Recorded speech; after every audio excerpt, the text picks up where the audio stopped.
Hello everybody, Leanna, Springer Clan Standard Poodles. I'm here for a tools breakdown. All right, let's get started.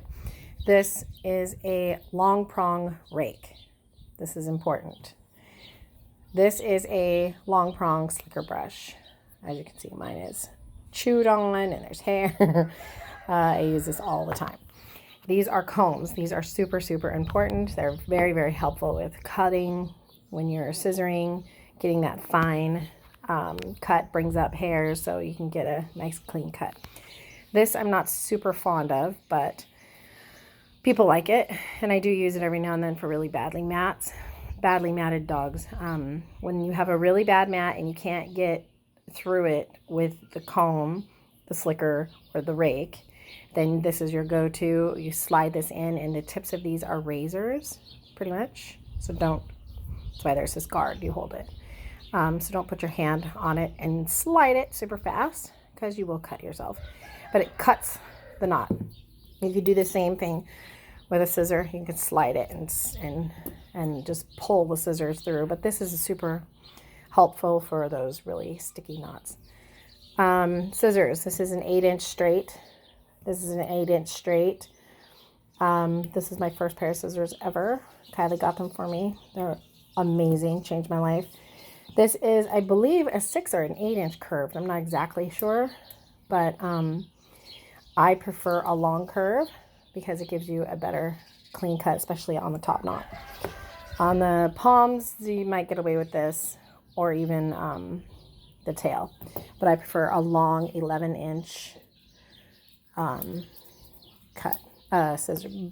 curved scissors. Sorry, clip.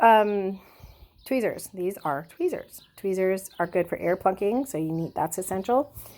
Your Andis clipper, 2-speed clipper. I don't get hung up on Andis or Andis. I don't really care. It's a Andis clipper. It comes with a number 10 blade, number 30, number 40. 40 is for people who know exactly what they're doing. This is for mediocre groomers. And this is for your beginner. You're going to use this a lot.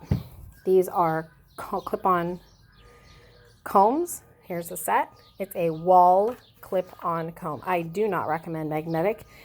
When you go through any kind of knot or rough spot, they just pop right off, and oh my goodness, creates a crazy mess.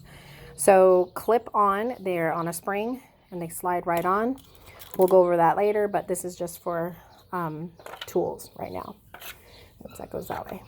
I do not clip nails. I grind them. This is my Andis grinder. I love it. For cleaning ears, I use baby wipes.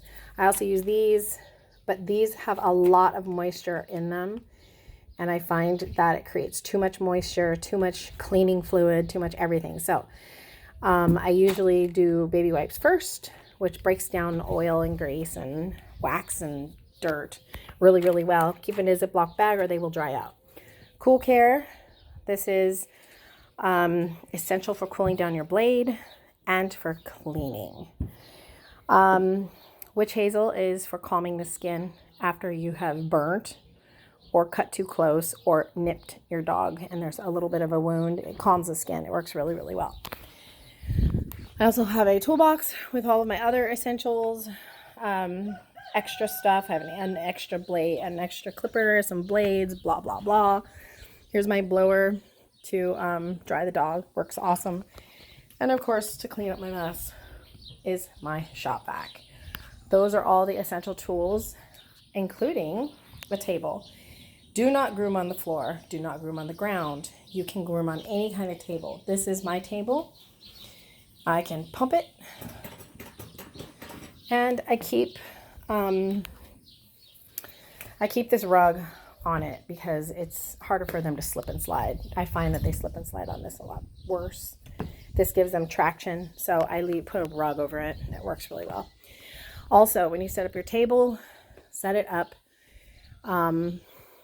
away from the wall, not horizontal to the wall, because you want to be able to go all the way around your table. People who put it against the wall, straight flat, they limit themselves. Their dog pulls away, leans on the wall. It's a pain in the butt. So you want it sticking out from the wall. And then there's, of course, my trash can. I put all my junk in.